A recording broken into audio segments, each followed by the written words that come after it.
We're back. It is Sunday night, SFMF Live. Welcome, everybody. What are you drinking and where are you tuning in from? It is Sunday. One at a time. Spring break for some of you, maybe.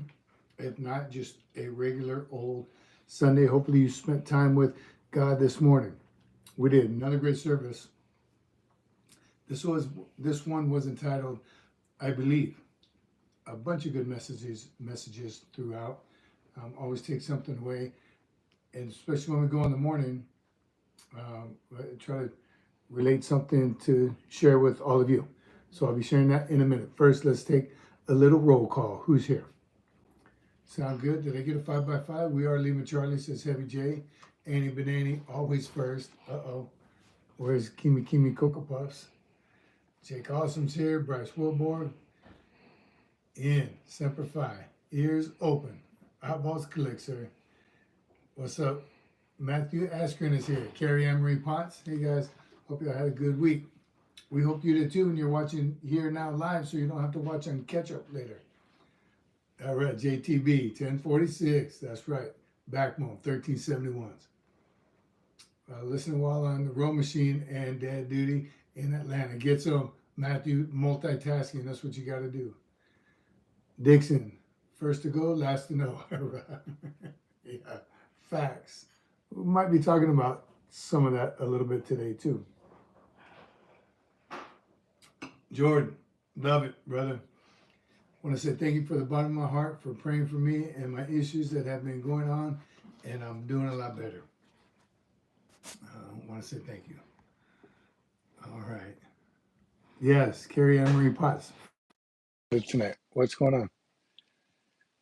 Hit the like button, everybody.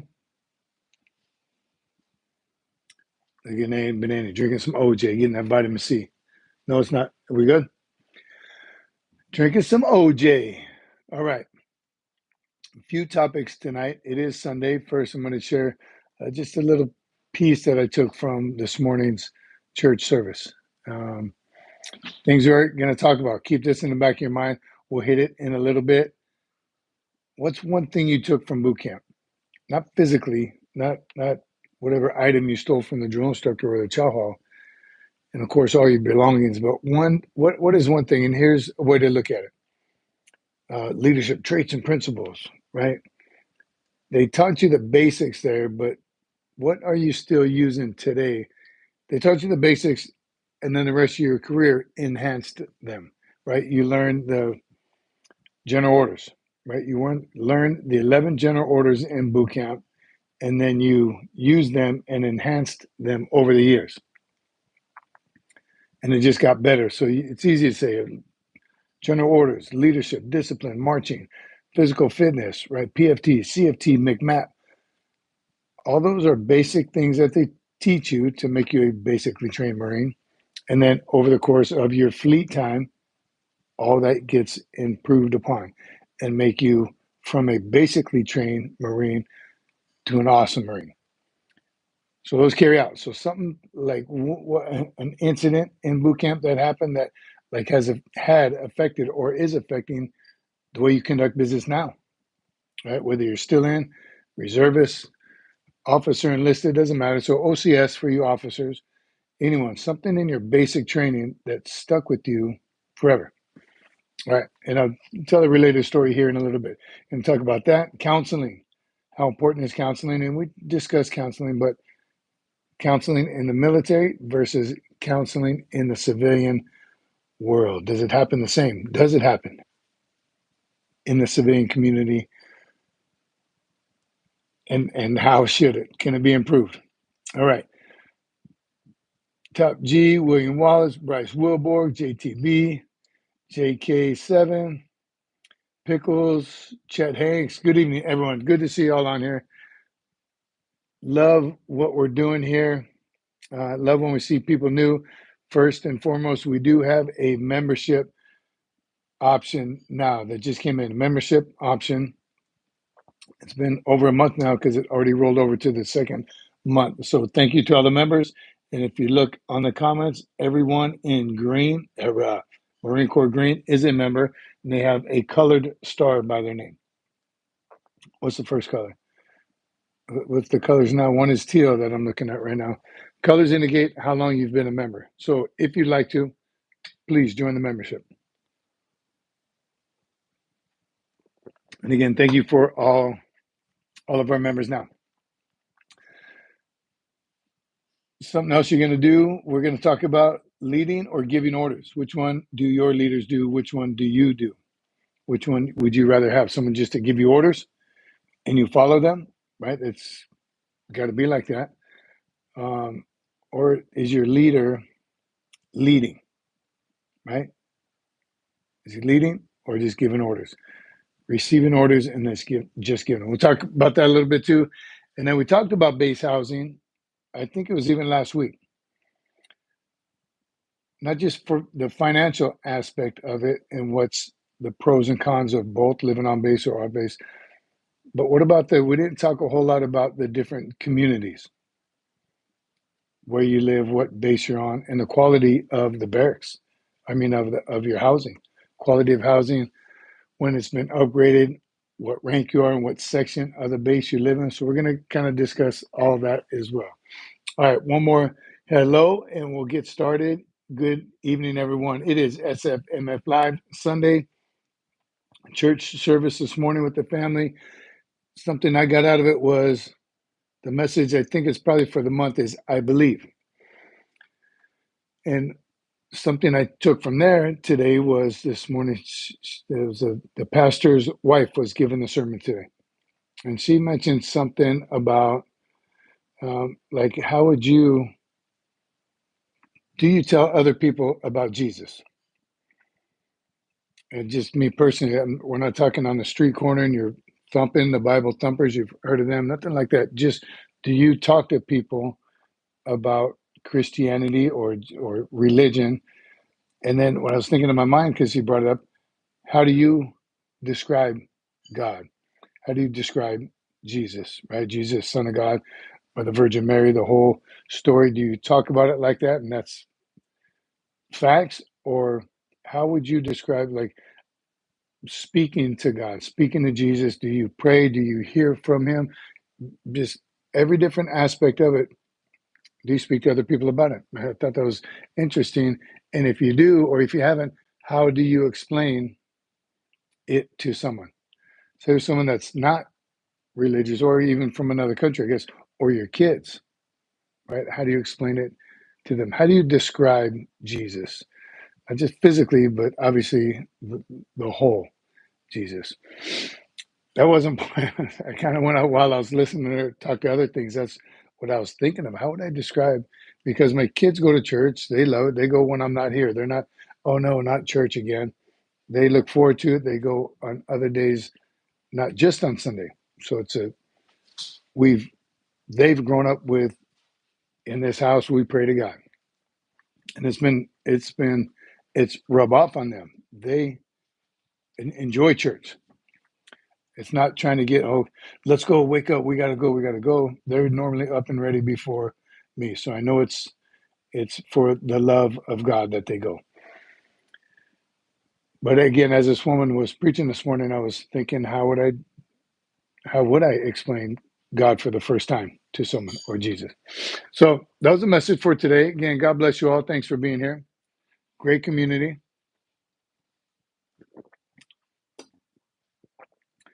Gonna hit the topics very, very shortly. I did see there's someone asked what you get with a membership.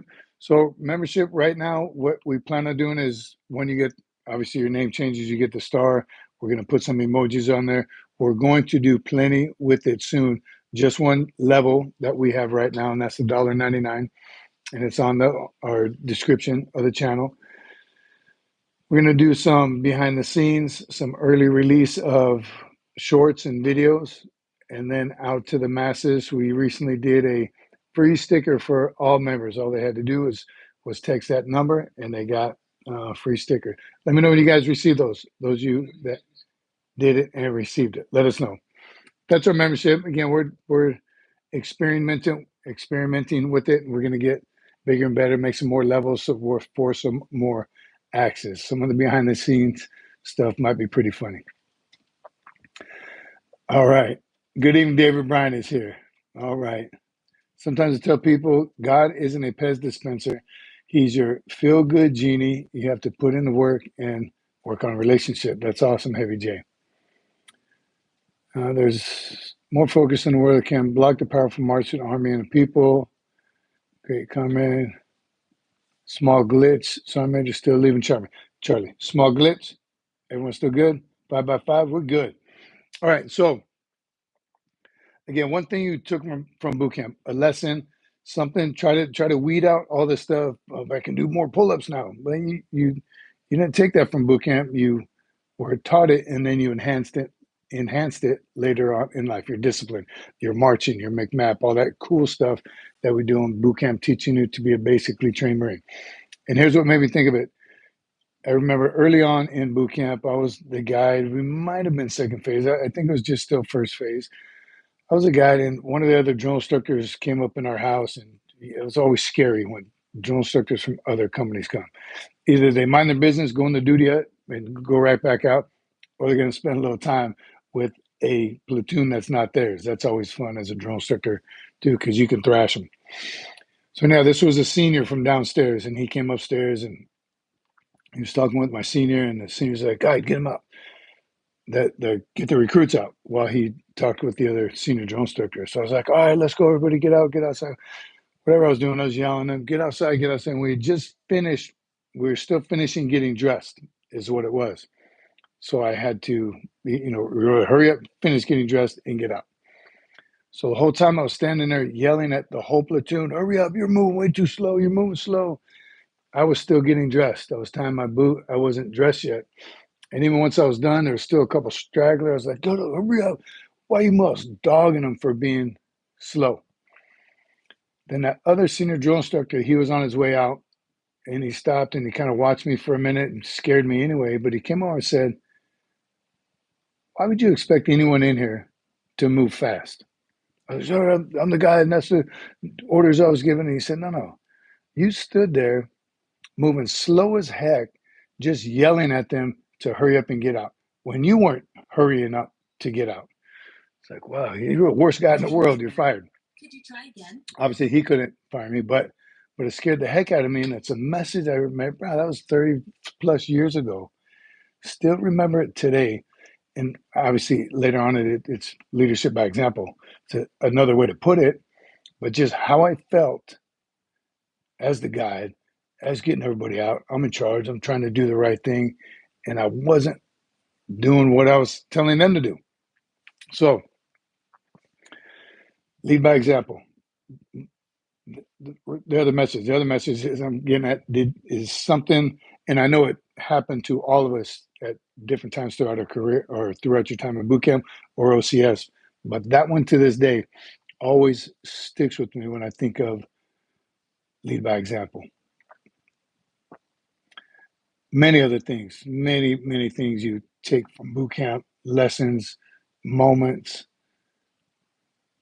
sometimes things you want to take back, right? There was a time in on the parade deck, we were marching. I went to present the present arms, boom, and his stick broke. And just one of those things, I kept marching. I didn't know what to do. A time definitely I would like to get back, because my senior's like, "Pick it up, idiot. What are you doing? Why would you?"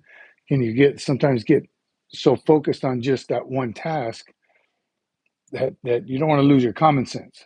But boom, fell to the ground. I should have picked it up and kept marching.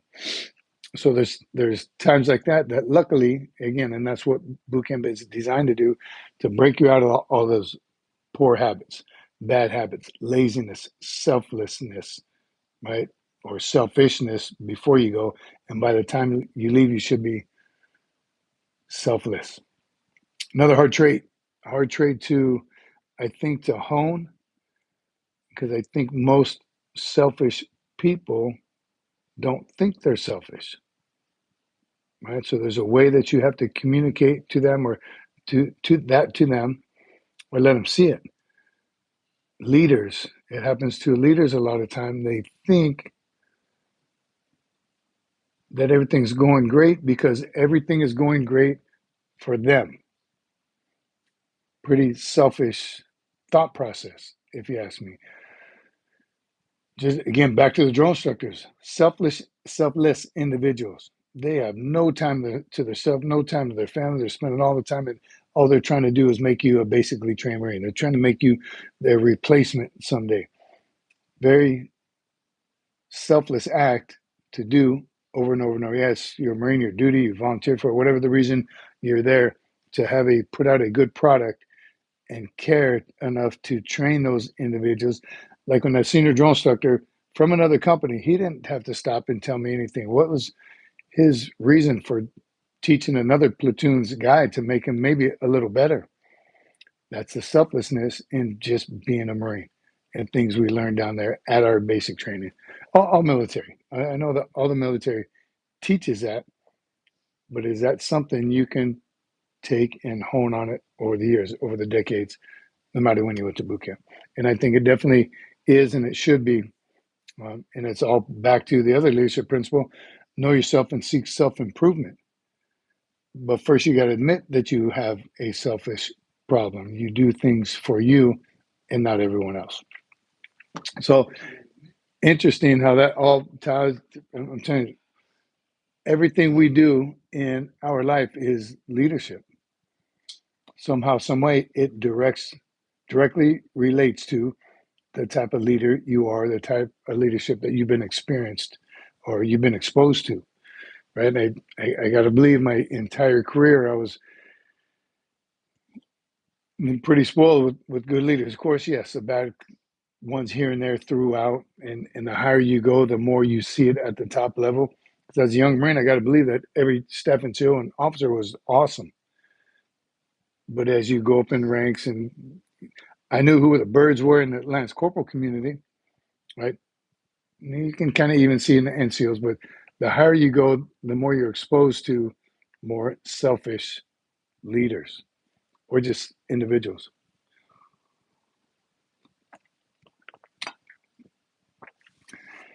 Taking stuff away from boot camp. Hopefully it is. And I got to believe that still everyone knows their drill instructors' names. They know they all have their own different incident and their special time that they shared with their drill instructors, good and bad. At the time, of course, you thought it was all bad. But I got to believe that you can think back now, man, that's why he did it. That's why we sat crisscross applesauce in the quarterdeck for so long to your feet, everything fell asleep. Once you got on the reference, you're like, oh, now it makes sense. It's not so bad getting in this position anymore. Now I can concentrate on shooting and not that my feet fell asleep because I'm sitting this way. Everything in boot camp has a reason. All right. Let's see here. Baransu Jimori. What's the best way to improve the pull-up event? My father told me Marines are pull-up experts. By the way, HUA, cadet, candidate, and Army brat. All right, Baransu, welcome aboard. Welcome to the channel. Great question. We want all services here, so we won't make fun of you too much for being an Army brat. But good on you for being here. Great question. How do you improve on pull-ups? Yes, the Marines are the only ones who do pull-ups for their physical fitness test. So as long as I can remember, pull-ups were a thing. The old PFT, 20 pull-ups was max score. They've changed a lot of the PFT, but they haven't changed the pull-ups. That stays and it's solid. So I think the max is higher now. They adjusted the age a little bit. I think it's 23 for max pull-ups. Somebody help me out. But the pull-ups will never change. And here's the importance of it. And this is what I should tell the Marines. If you can't pull your own body weight up and you're in a burning building or something, that's the only way out. You might just die in there. So pull-ups are highly important. And more than one, because you're going to be pulling gear. You're going to be heavier than just your body weight. Highly important. The pull-up is a huge combat fitness test that will not just on your PFT or just your physical fitness overall, but it should be mixed. And there's a lot of things on the combat fitness test, which is great, but I think pull-ups should be added in there as well. You are going to be climbing some walls. So how do you improve them? You got to do them every day. Pull-ups are an exercise that works so many different muscles, back, bis, tris, grips, forearms. It works everything. So you can never do too many. Right? You can do them every day. A 24-hour rest period is good. You're not working just one mass muscle like when you do bench press. One mass muscle, 3 parts, but you can't do bench every single day. You got to give your chest time to rest and your muscles to grow because it's one major muscle. Pull-ups is different because you're working so many different muscles. It even works your abs a little bit. You can do them every day. So how do you improve? Do them every day. If you take a day off, by all means, continue to take it. There's nothing wrong with the day off. I always say no days off because something's going to happen in your schedule where you may have to take a day off. So if it's the day after your off day, now you're suffering 2 days off. So I just don't plan for an off day, but they happen. So weighted pull-ups, I don't do a lot of those because I'm already heavy, but weighted pull-ups with the belt, right? Do a pyramid, do 1, get down, do 2, jump down, do 3, and then 3, 2, 1. However high you can go, to 7, to 10, whatever your max is right now. If it's 2, do 1, get down, do 2, get down, do 2 again, get down, do 1. That's a pyramid. Well, the only thing I think weighted would help with is if you're trying to gain bulk. You're happy with however many you do, 10 solid ones, 20 good ones. Now you're just trying to bulk all those muscles up, I think is why you would do weighted. Or you're just a beast and you're already doing 50. Then you need a little bit of a challenge. You're doing body ups, 20 body ups. So weighted, another way to practice, I always recommend is go real wide. It's much harder wide. Right? You're working on purely back. And then we do for the test, find that comfortable spot about shoulder width apart. Look, depending on what bar you use, you know where your comfortable spot is. Get back on your comfortable spot. But when you're working them, go wide. You can get assisted pull-ups. You can have a spotter. Very important. Don't let them grab your legs. A lot of people do it. They bend their knees and grab their shoelaces and just kind of help them up. You use your legs to push. It's too dangerous. It's unnecessary. If you were happen to slip while he's holding your legs, bam, you're going to hit the deck. So a better way to spot is just in the lower back. Just push up as they're going. Give them a little push, depending on how much they need. So way to improve, do more. How many? Do all of them. And you'll slowly start to see the improvement. In the off days, work on your back. There's the pull down machine, bent over rows with the dumbbell. There's plenty of ways to work your back. So when you're not doing back and bi specifically, do the pull-ups. On your back and bi days, keep your back and bi day. All right, hope that helps. Get after it. All right. What's up, Jared? Good to see you. We had a recruit that used to rip out 120 sit-ups. Your max was 100 sit-ups, and I thought that was cooking. That was when it was 2 minutes, right? 2 minutes sit-ups. Those were the old sit-ups behind your head, fingers interlocked, knees touching, elbows touching knees. That was the sit-ups. Now it went to crunches, and now it's planks. But I think, wasn't 80 was max in 2 minutes. And I always shot for 100 too. I don't know how many times I got it. But 120 in 2 minutes that's obviously a sit-up a second. That is pretty beast. It's in crazy good shape back then. I think we all were. Something happens over there. Yeah, 2 minutes. Matthew used to help people grow their pull-ups by having them train their forearms in traps. Same way, your traps have a lot to do with pull-ups. I'm telling you, pull-ups work your whole back. So working on your traps, right? Some good shrugs or something. Forearms, there's the forearm curl. They have the machines you roll up and roll down.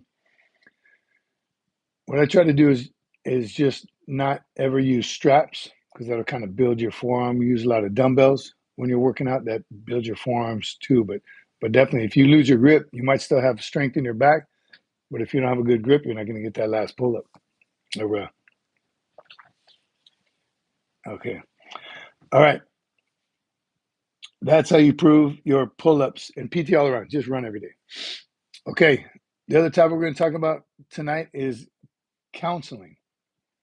Now, we know as Marines, and I'm sure the other services are similar, and don't quote me on the numbers, and it could have changed, but like E3 and below is supposed to get counseled, let's say once a quarter. NCOs once a half. And you know, according to Marine Corps policy, there are times like once a month, once a quarter, every 6 months, once a year, as you go up and down in rank. So it is required by the Marine Corps written counseling. Verbal counseling happens all the time. Clearly, you can imagine, just like in boot camp, those every time you're getting yelled at, that is a counseling session. So you should heed what you've learned during that counseling session. So it does all the way through. You get counseling throughout your entire career and beyond because it's about military versus civilian. So during those counseling sessions, that's your opportunity to ask, how can I do better? Right? And the counseling can be negative and positive. It should be. It shouldn't be either one. It should be 100% honest. You might be hurting someone's feelings, but you have to power through that. You got to be honest. You don't want the Marine, for instance, to find out he wasn't good at something when you're issuing his proficiency and conduct marks. Well, I scored you low on proficiency because you're not very good at your job. You could have told me that 3 months ago when we had that counseling. I could have got better at my job, right? I didn't know. So don't use those counseling, the required counseling session, for an interpretation of that Marine's career. You hear it a lot in the step and show ranks with the fitness report. You don't wait, and those only do a year, or if you go TAD or something, special occasions. But let's say you've done nothing that year, you won't receive a fitness report till your reporting period is due.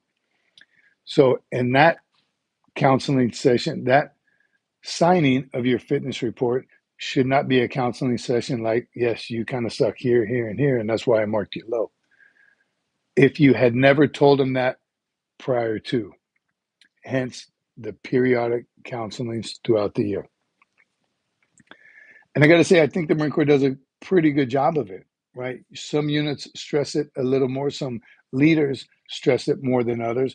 Some platoon commanders and company commanders, as they should, say, hey, let me see the counseling jacket on Lance Corporal Smuckatelli, because I'm getting ready to meritoriously promote him. And you're like, Smuckatelli, he's a turd. He's always late. He always needs a haircut. Oh, really? You counseled him on this, of course. And of course, you say yes because you chew his butt every time it happens. But have you sat him down and officially counseled him in writing so you can say, here you go, Captain America.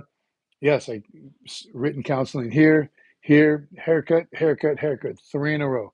He has a pattern of misconduct, sir. He is not ready to be a corporal. Covering everyone's butt. If there was no paperwork, the captain might think, well, you just don't like him, but he meets all the requirements and he is getting promoted. Due diligence. You have to do your due diligence, right? We talk about the, where it is, Green Monster. So we keep all those notes in. And it can be, if you don't have to sit down behind the office and counsel Smuckatelli, you bust out your book, write the counseling sheet. This is what I see. This is where your proficiencies are and deficiencies. Please sign here. Boom, for record. Official record. You keep it. Everyone kind of wins. Now Smuckatelli knows he's got to get back in the gym to do more pull-ups because he keeps failing the PFT. Simple as that. Again, got to believe all the branches of service probably do it very, very similarly. But now let's talk of the civilian community. And obviously, I haven't been around every organization, every civilian community type environment. So I'm relying on y'all. Those of you in the civilian community now, does it happen? And does it happen similar to the military? And if it does not, could it? It seems like a pretty good system to me, obviously, because that's what I'm used to. So I'm very biased about that counseling system. But in the civilian communities I have been involved with, it doesn't happen like that. It doesn't. Is it just that leader? Is it the policy or lack of policy from that organization? Because again, I'm in the civilian world, same way. At the end of a year, and promotions are going around, and I don't get one, I'd like to know why. Especially if you are bucking for that position and you have been working extra hard. Someone tells you, "Oh no, sorry, you're not qualified." Again, information I could have used a year ago. Why didn't you tell me sooner? Why didn't you counsel me on all those things that I could improve to get that bonus or that promotion? So I don't think it should be any different once you leave the military. The civilian community should be doing the same. They could call it something different, sure. I don't know what else you would call it, but it is counseling, performance reviews, performance evaluations, whatever you like to call it, but it should definitely happen in the civilian community as well. I think it's a must, right, to run a nice, smooth organization where you are training leaders.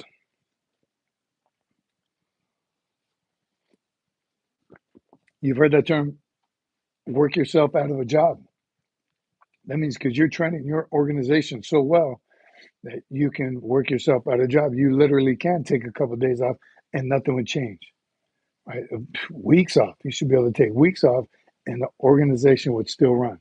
One, you're not a micromanager, so you don't have to micromanage everything they do. You've built such good leaders in your own unit. You have the freedom to do that. And I got to tell you, it feels damn good as a leader when that does happen, when you hit that point in your organization where you could not show up. You can be a couple hours late. You can be a whole day late.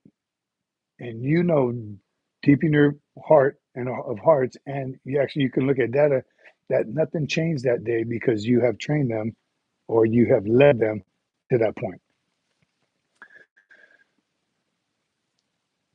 And then can you do it without checking on them? Right? Leadership by text. Don't get me started on that. But it all relates, all goes back and forth. What kind of leader were you? Are you able to do something like that? Or even if you just tell them, hey, I'm not coming in today. You got it. Are you a good enough leader to be able to do that? Are you confident in the way you've trained your leaders? You've moved personnel into the right positions, the right jobs, the right billets, right? You didn't just move somebody to hook them up.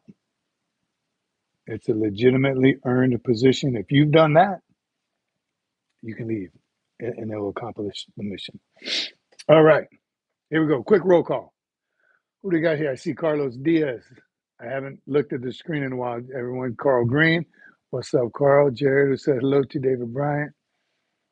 Bendy Lord Gaming. You got to get off them games. What else? Andy Bananas here. Weren't you the first one here? Do we have any other CCs on here? John McJunkin. Anybody heard from John McJunkin's crew yet? We're hoping and praying for John. Hope he's doing well. Haven't seen anybody yet. Kimi Coco Paz. There she is. Annie's first, though. Just saying. Don't try to blame it on a job or something. Annie Bananas might be the new number one. Have to wait and see.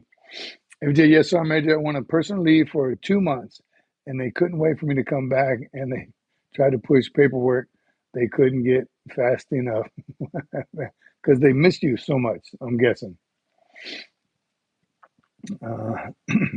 Jared, Dragon, we won't go crazy. Kimi, we'll just let her think that for a little while. SFMF producer, we may need a chat in the coming weeks about a promo opportunity. Let's do it, Matthew. Let's talk. Archer, interesting. And let's go. Double tap, everybody. Double tap. Like and subscribe. Anyone new, welcome to the show. You see the names in green are our members, starred by their name. We are working on our membership product, some behind the scenes, some previews of videos and shorts that will come out. You'll get a first glimpse at it. And what we just did was a free sticker giveaway. Boom, this one right here, 2 members. The producer put out a number. All you had to do is text that number, your address. Boom, free stickers. And that went out the other day, by the way, those members. So it might be another day before you get them. Let us know when you do. Appreciate your support. Thank you very much. But those are the kind of things that the membership crew will get. Shout out, right? She shouted out the original 8, the first 8 that signed up, OG 8.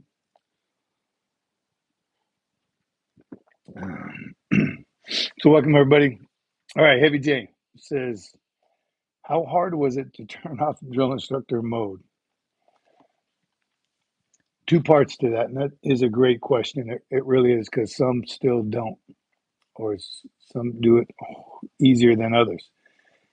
And as a young Marine, we had a drill instructor fresh off the drill field. Our first field op was 29 Palms. This dude was jacked, right? Just still had the frog voice, because still smelled like cash sales on the depot, right? He was still surprised he didn't bring his campaign cover.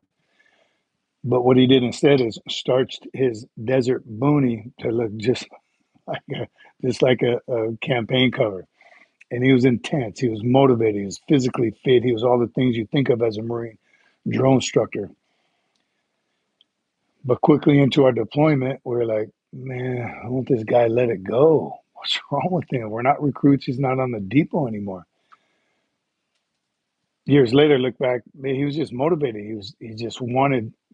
When you leave boot camp as a drill instructor, when you leave as a drill instructor,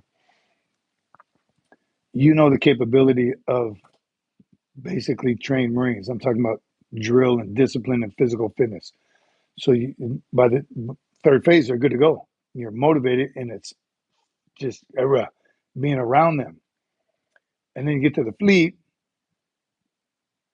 and they lost a little bit from graduating boot camp, marching across the parade deck on that Friday, getting into the fleet, and then they go on leave, and then their school, SOI or MCT, and then their MO. So it's like a year from boot camp.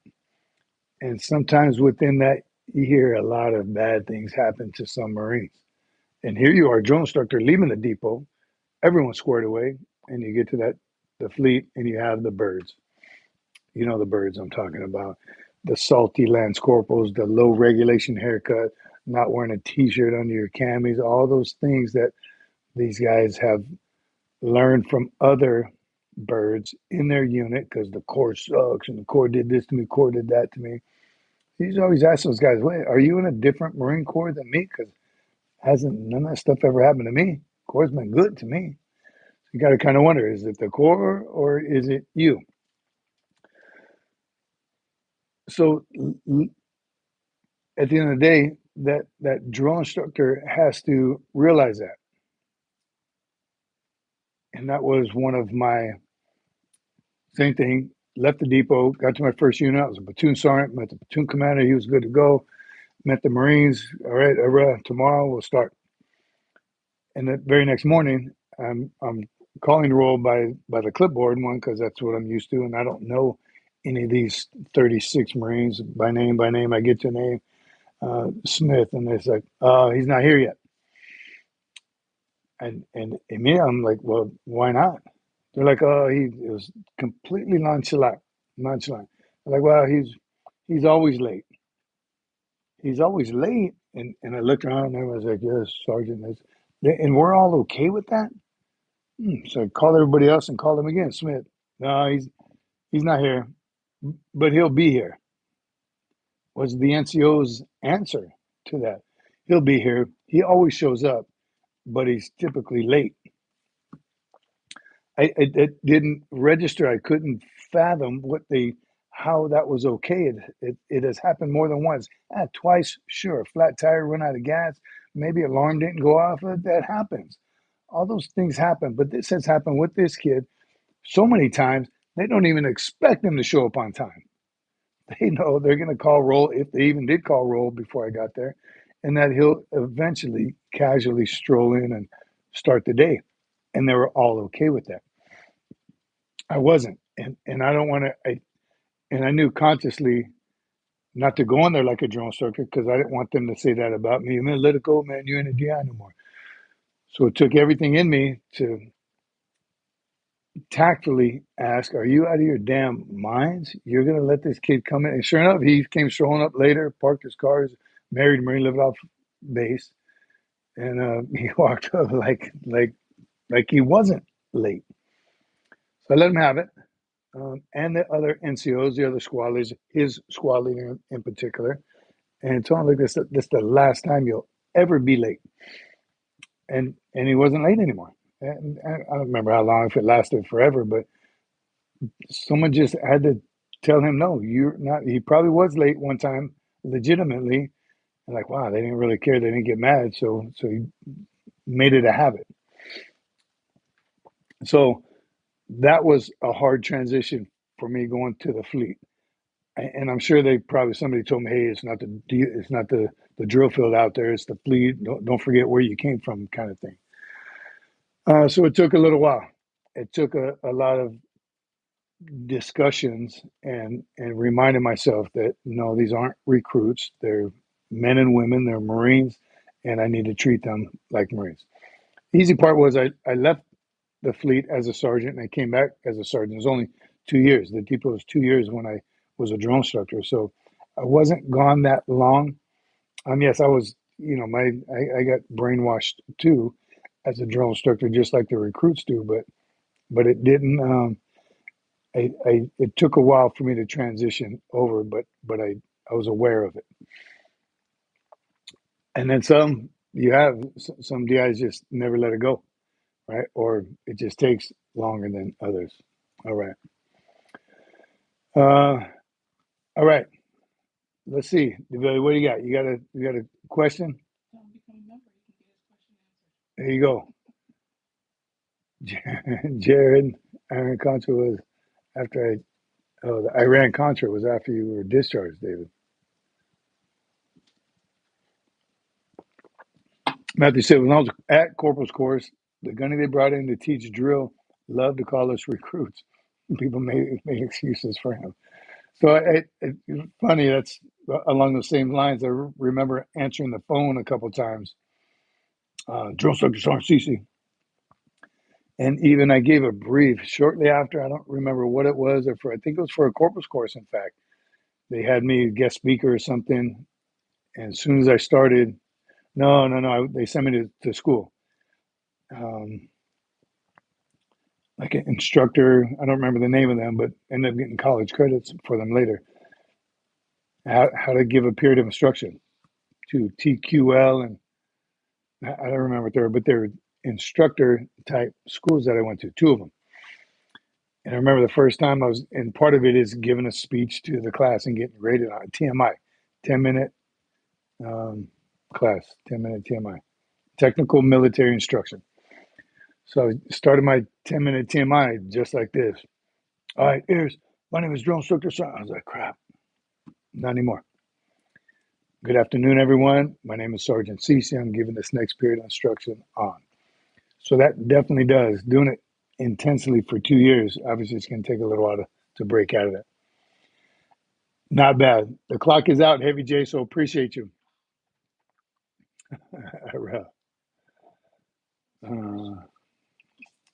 Formal Schools Instructor Course. Thank you, Matthew. FSIC. There was 2 of them, wasn't there? Formal Schools Instructors Course. And I remember I did 2 back-to-back. I flew out to Pendleton and stayed for both from Hawaii. I don't remember the name of the other one, but good schools. I liked it. I enjoyed it. I don't mind standing up in front of a crowd and talking. I kind of like it. So that part was easy, but organizing it and put it in a delivery mode was great. Even when I went to JRTC, I would assign them that to give 3-minute TMIs and 10-minute TMIs to get in that comfort zone, right? Confidence and bearing to be able to stand up in front of a crowd and give a period of instruction. Looking eye to eye to people. And I tend to talk with my hands quite a bit, but not being that guy up there with no arm movements or the parade rest instructor or the knife hand instructor, right? Teaches you about the good to go, get some good to go. All right, okay. Right? It helps break you of all those habits. So a great, I think it's like a 1 week course, couple day course. It was good. Enjoyed it. Uh, we had someone else, ESB. It was JT. So I went right back to 7th ESB after the drill field. Here's the kicker to that. I left the drill field a little over 2 years, went right back to 7th ESB, where I had come from 2 duty stations ago, but I was going back to 7th ESB for a second time. And the platoon I got assigned to was packing up to move out to Edson Range to start building the Crucible. And for those of you that remember, as a drill instructor, as a senior drill instructor, I was on the board discussing the implementation of the Crucible with the ACMAC, Assistant Commandant of the Marine Corps. He and his crew in his think tank in Washington, D.C., were discussing the Crucible with a group of drill instructors from San Diego and a group of DIs from Parris Island, discussing the pros and cons. And again, if you remember, I wasn't 100% sold on the idea of the Crucible. Their theory was there's no, what's the word I'm looking for? Where you cross that line and feel like I just made it, I'm a Marine. Culminating event. There's no culminating event in boot camp that gave you that feeling, right? That chills down your spine, that back of the hair on the back of your neck stand, that Marine. And our point was, yes, it's called graduation, right? The first time you're being called Marine, the morning of graduation day, the parade, that's the culminating event that happens. So we went back and forth with it, and our debate was there's no, they might not have that feeling anymore because drill instructors are being restricted more and more on aggressiveness. And granted, because some guys take advantage of it, but you're changing things like only tennis shoes in first phase, no more boots, to give them a full month to get used to running and walking more than they ever have in their life. But what the drill instructors found out was you're in Go Fasters 30 days, all the first phase. Then you go up north for the first time or in the field for Parris Island, put boots on for the very first time, and then start trying to break them in. Didn't work.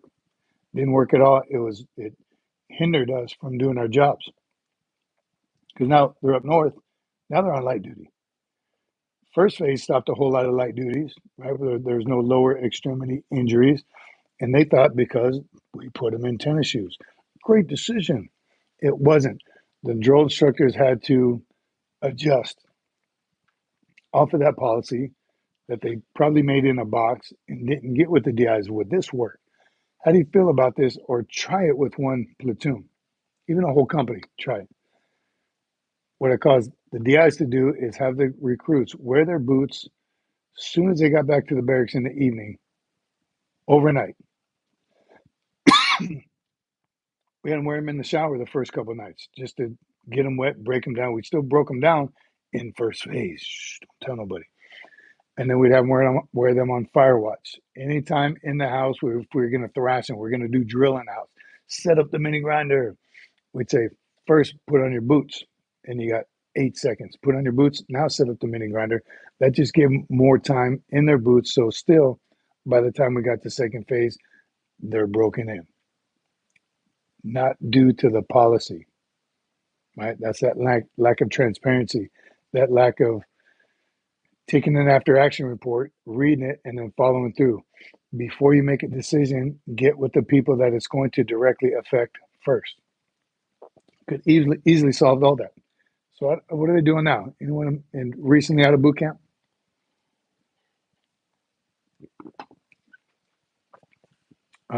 Stacking is here. All right. David, Future Guardians. There, Adam. Gunny East, what's happening? Did you hear that? The senior enlisted can become career designated now. Senior enlisted can become career designated. Does that mean retirement? Right, once they hit a certain point, let us know what that means. Adam East, that sounds very interesting. You hear that? Senior enlisted can become career designated. I'm guessing that has something to do with retirement, right? Retirement benefits. Big Arm,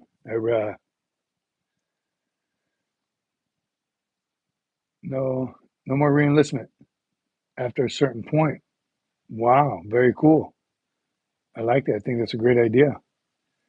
So no more reenlistments. I'm guessing after, I think it'd be, they have it as staff sergeant. Read a staff sergeant, you reach the rank of staff sergeant, E6, and so many years in service, no more reenlistments. They look again at 20 years, I'm guessing, probably when they would, are we going to let him go past him or go past 20 years or not? That might be another. So from 15 to 20, 14, I think that's good.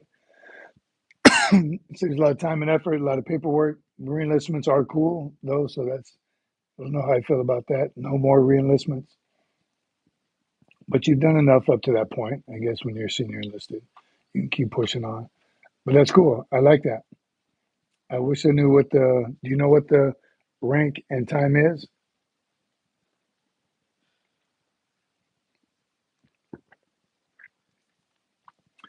That'd be interesting. But I do think it's good.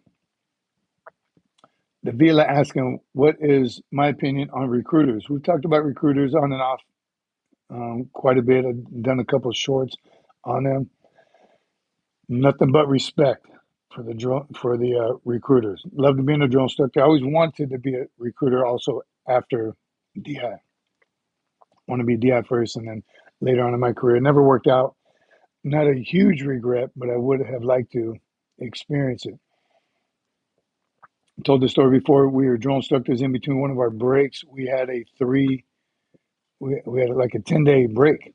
So our first sergeant took us to RS San Diego in Charlie's, regular covers. We're getting ready to spend 72 hours with these drone instructors or with these recruiters, 72 hours. I'm like, oh, it's going to be a piece of cake. We can go to the mall and talk to some kids. How easy is that? It wasn't. It wasn't. A whole new respect developed from drone instructors to recruiters. Because here's what the drone instructor sees. This fat kid, overweight, shows up to boot camp, can't do a single pull-up, and he says he did drugs last week. So, of course, we blame the recruiter. Hey, call him on the phone. Schmuckatelli's coming back to you. Bro, really? He can't do a single pull-up? He said he's never done a pull-up in his life. And then you kind of lay it out to the recruiter. So your disdain goes towards the recruiter. Well, we didn't know when he signed up, he was doing 3. I mean, he gained weight before. Who knows? There is tons of stories, and there are some crooked recruiters. But what I found in those 3 days, spending that time with those recruiters, and I don't think they were putting on a show. They had a high, their quota was high. This was the heart of San Diego. So they had a tough job nonstop, being able to take rejection, how many cold calls they made, how many phone calls they made, people lying to them on the phone, candidates or whatever they're called, Poolees, not Poolees, but even before they sign up, how many of those kids lie, and then you do all the paperwork, the legwork, come to find out he's a double felon. You can't even imagine the hours they spend. So much respect for the recruiters. I hope you weren't asking because the recruiter lied to me. Is that possible? Yes. Probable? No. They just hadn't told you everything, or you didn't ask the right questions. A little bit of both, because they want you. If they're working with you, they want you to take up the challenge. They see something in you that you can actually make it, but you got to do your part as well. So it's got to be tough. Got to be tough as a recruiter. But I give it up to them. I absolutely do. All right. Yeah, the best private lay cookie in the Marine Corps. Gunnies, effective 1 June 25, Marines in the grades of E8 and E9 with an end of current contract ECC date before 30 September 26, and at least 15 years of service or over two years time and grade. Okay, so E8s and E9s with the end of current contract before 30/26. That sounds like they don't need to reenlist. I think they should maybe drop it down or push that 2026 later. That's interesting. It's good. I feel like it's going to take save some money somewhere, save some time and effort. I like it. Yes, ma'am. Carlos had a question. Sleeves up. Does it apply to boot camp? Both are the same. All one question. All right. Yes. Daylight savings today. Say again. Boot camp's already on the board, but he had a question as far as he paid for a super sticker saying the sleeps up and down existing boot camp. And there's a super sticker. Thank you, Doc. That was from Doc. No, Carlos Diaz. Carlos Diaz. Thank you, brother. Appreciate the super sticker. Thank you very much. So the question is, sleeves are up today. Today's daylight savings. So we rolled uniform change, right? Depends. I know that the colder climates, they go from Bravos to Charlies if it fits. Not if it fits your body, if it fits the geographic location. And sleeves go up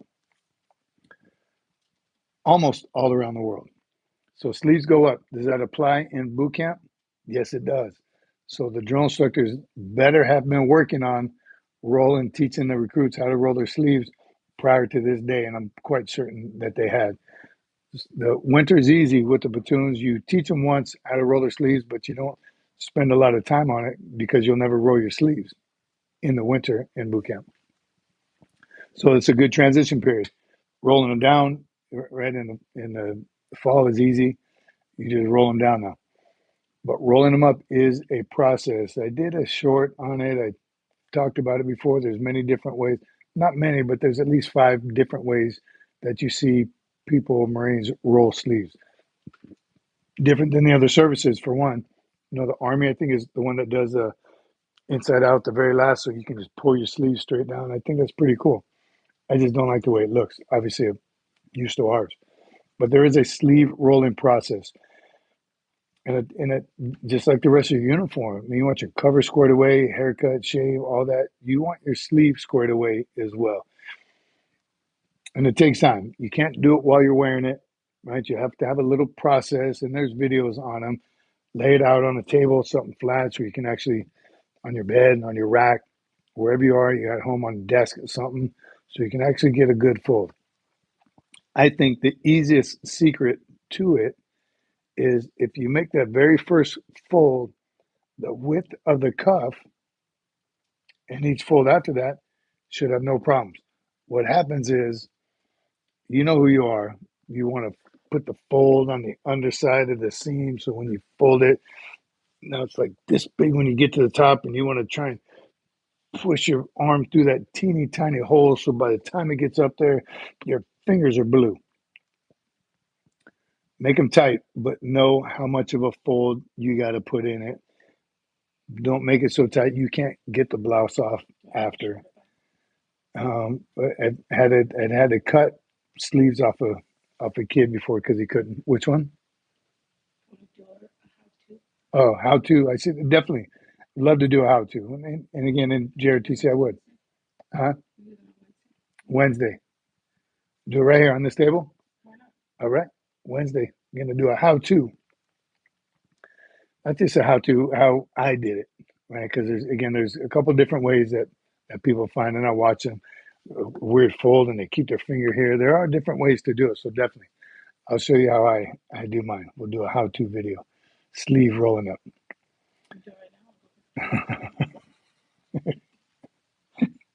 We can. Today's the day. Let's do it. You gonna manipulate the camera? Yes. Yes. Sleeve rolling. Do we want to? Let's ask the. Let's take a poll right now. Take a poll. Can you set that up, or we're just asking the question? Sleeve rolling tutorial right now. unofficial, of course. This is just how I've been doing it for almost been wearing the uniform for decades. I don't know how many years, but I will do it. I'll do it absolutely. I did. Doc said, "Do it, do it."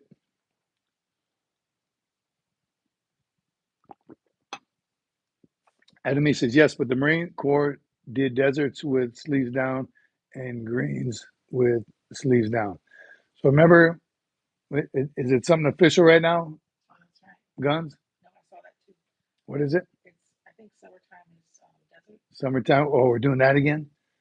So summertime is deserts, Desert sleeves down, green sleeves. green. So that's when we first got the deserts, that's what it was. You wore the deserts in the summer. So when sleeves went up, you went to deserts. When sleeves went down, so winter green, summer tan. Good old CMC General Amos. Yes, remember that? And then when Sergeant Major Barrett got on deck, Sergeant Major of the Marine Corps, he went sleeves down 24/7. Doesn't matter what uniform you're in. Because you think about it, I liked it. I like that decision. Anything you do as a Marine, summer or winter, when you leave base to do some field ops, combat, rifle range, McMat, O course, anything you do, you roll your sleeves down. You don't fight with sleeves up. You don't do Marine things with sleeves rolled up because you're a little hot. It's not hot. Sleeves down 24/7 was brilliant. Not sure when he left that position, the next guy changed it. I guess I don't know, but it did go back. Doc Holiday, $20 for the producer to show us how to roll sleeves. It's on, Doc. You got it. Let me clear space. Right. Make sure you can see this. Record this. Screen record this portion of it.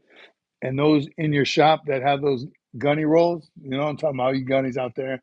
That's the gunny or the Chief Warrant Officer 5. But he can do it. Ain't nobody gonna say nothing to Chief Warrant Officer 5. We had a gunner who would roll his like 2 times. He'd be on his forearm. I mean, nobody gonna say nothing to him. But those you're late, you didn't prepare the night before, you try to roll it while you're walking out to formation, and you got that big donut wrapped around your arm. And one's up here and one's down here. You know who you are, so prepare. Do it right. Take your time. Do it the night before. Either one, Oh, desert or which one? desert or greens. Which one would be easier to see on? Which one is supposed to be for summer? Well, Doesn't deserts, matter to you? but guns. So desert sleeves up. Gun says, mine says tight, although I have to forget how to roll them because I still wear suit 5 days a week now. Wow. Oh, that's right, because he's at 10. That's right. Which one? You don't get sunburn with sleeves down. That's it, Jared. We'll do the deserts. Well, you brought them both. Yes, now I've seen a sergeant major with 2 donuts, right? I'm telling you, those rolled donuts that it could, because and that's so terrible because I'm a sergeant major. Who's going to say something to me? A fellow sergeant major, that's who left to catch one.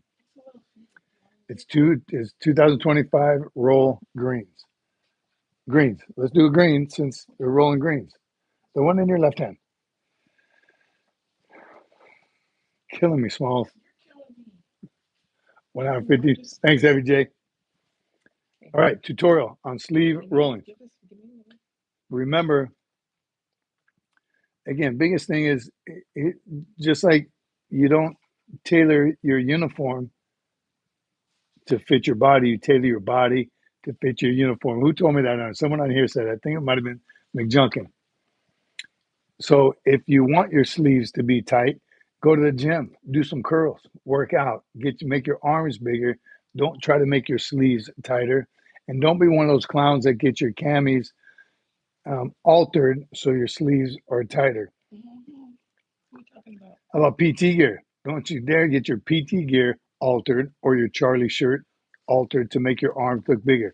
Make your arms bigger. The depot, yes, they would alter.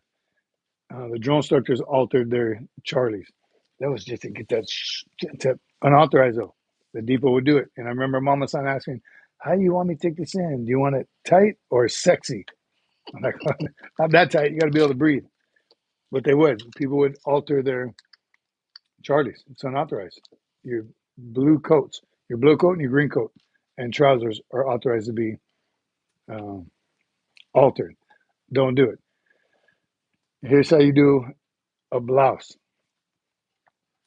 Now it's the measurements are and guns. Let me know if those measurements have changed. I've always known it to be a 2-inch fold, a 2-inch fold, 3 inches above your elbow. Doesn't say precise. So if someone says that they pull a ruler up to your roll and your elbow to, that's not precise. It says approximately. That's the beauty of it. That's why, because everyone's arms are different lengths. So that's why it's not a precise measurement. So if you ever get hit on inspection, your sleeves are too high, your roll is too thin, the uniform manual says approximately. So just beware of that. Obviously, you know where it's supposed to be. You know what it's supposed to look like. That rule was written for those gunny rolls. They put it right on their elbow. So every time you bend your arm, you're wrinkling it up and it looks nasty. Overall appearance is what you're shooting for. All right, why are you going to spend so much time on blocking your cover? It's squared away. You got fresh, high and tight, shave. You even press your camis out, trousers. I know we don't polish our boots, but you brush them off. Everything looks good. And then you got a gunny roll. Sorry, gunnies, even though gunnies are the backbone. That's where the name came from. What is that? Sound? Oh, something happened. Yeah, I don't see any comments. We're still live. Everyone's still good. 5x5. Lima Charlie. I'm not seeing any comments up there, so I'm not gaffing y'all off. Something did happen, and I can't see any of them now.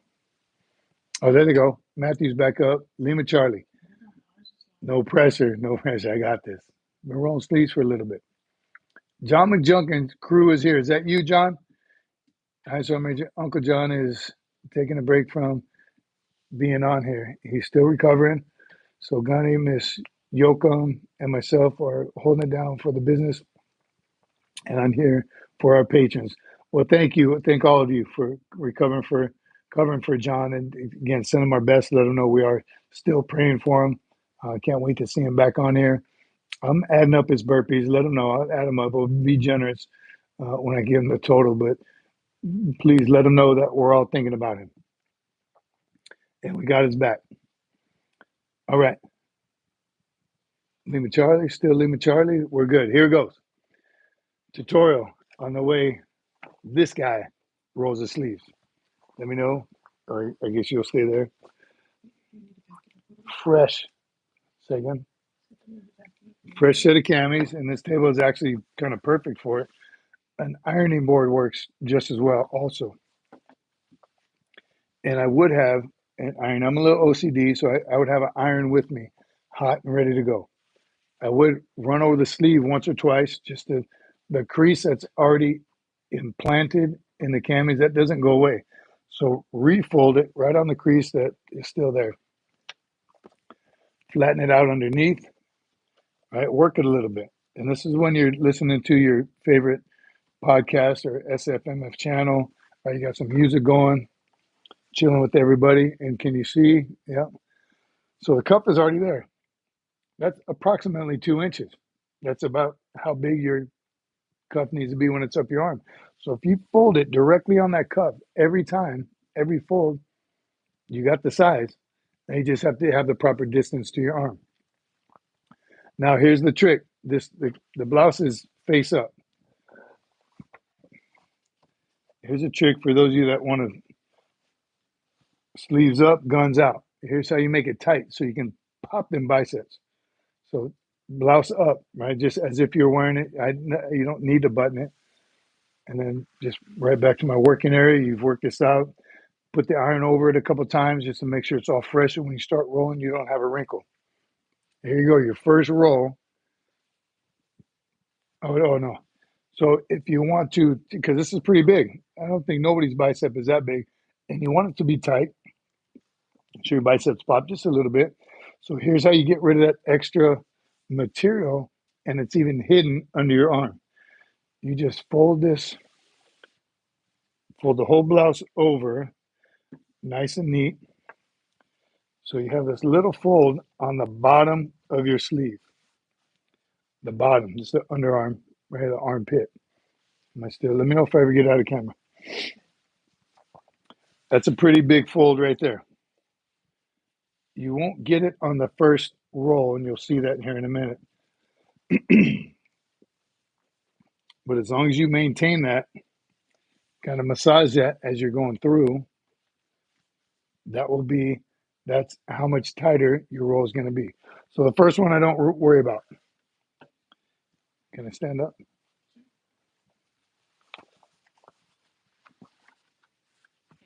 First one is pretty much the most important one. Let me know which one to stand up. Good thing I got pants on. All right, so the first one is the most important. This first fold, if you can see my finger, you're holding that fold down. So when you do go over, same width as the cuff, because it's sliding off. If you could just pile it up there. And then here's the key. That's the first roll. Looks pretty good. Get your iron, roll it over a couple times just to kind of mash this down. I even do the back side of it, just 1 or 2 times with your iron. Again, these don't hold an iron very well, but they will if you have a crease in there. It will take that crease out. And I kind of lost my fold here, so you just kind of work it again, hold it down. When you do that, this is fold number 3. You'll start seeing the fold on the cuff itself. You see it under there, so it's folding under there. It's starting to get bigger as it goes. I'm going to show you the next one. Next one's much better. That was fold number 3. Remember, know how many folds you need to do on your blouse. You do the same number every time. You roll it 6 times. 6 times is your number, minus 6. That's 3. There you go. You're going to see that fold really take shape now. That's fold number 4. Straighten it out, work it a little bit, mash it down with the iron. Boom, look at that fold now. Give it a second to focus. All right. It's focusing on your face. There you go. Can you turn it a little bit? Was she just on camera? All right, I'm going to show you again. That was fold number 4. Again, iron, flip it over, put there, see it's wrinkled. And a hot iron will take care of them babies right there. Work it, massage it, make it look good. You don't want to fold on top. You want no fold up here because it will show when you're wearing it. You want the fold on the bottom. You're going to see how that works out. Fold number 5. This one you kind of start tightening it down. It's still the width of the cuff and work out these little wrinkles. If you don't work them out now, you're going to slide it onto your arm and they'll be stuck in there. Now you're doing the constant. So you want it perfect before you even put it on. Flip it over, check no wrinkles, iron once or twice. Boom, here comes the last fold. Now the pocket, it's going to be in the fold a little bit. It will be. You'll see when I do the last one. It's going to be stuck in the fold. There is no requirement on does it have to be stuck in or does it have to be stuck out. No requirement, but here's what I tell everybody. If your left pocket flat poked out, pull your right one out. Just make them look even. That's that OCD and that attention to detail. All right, here we go. Last one. Boom. Now it seems high up on my armpit, but you'll see once you put it on, you work it out just as you're wearing it. Same thing, got that perfect line. That's the fold. That's excessive material. Good. Okay. And look, there's even a couple of wrinkles on there. Again, just iron them out. Boom. Listening to your favorite. Do these Sundays so while you're. That's knock out Shabam, whoever he is. Say again. We got a hater. All right. Now, last movement is to pull the blouse back over, stretches out, get ready for your big old bicep to get jammed in there. Pushing everything ironing both sides, and you do the other side. Now you see this big wrinkle? Look how much material. That's a lot of material just for a skinny guy. All that is excessive material. See how far it is? But look how smooth it is. There's no wrinkles anywhere else. You do the other side, and when you're done, let me show you a donut real quick. Here's what some of you do. Like, you didn't even button the button. Button the button first. Some of you don't do that when you don't prepare. And here's how you roll your sleeve. Oh, shoot, I'm late. Man, my alarm didn't go off. You gotta get gas. I'm so far away. Damn, boom. Right, 6 folds, that's my number 6. But look how it looks. And some of you wear it like this. I know you do. I know you do. And then, well, I'll put it on. I'll try to straighten it out. Should I put it on? Yeah. I don't know if I might have made this one. See, the right one was the donut. That was easy to put on. Might have to have, I might have put too big of a fold in it. Oh, no, not bad. So this is when you got to work it. Don't tell nobody. So once you get it on, see this flap is already out. So I'm going to pull this flap out, which is my good one. This is the tight one.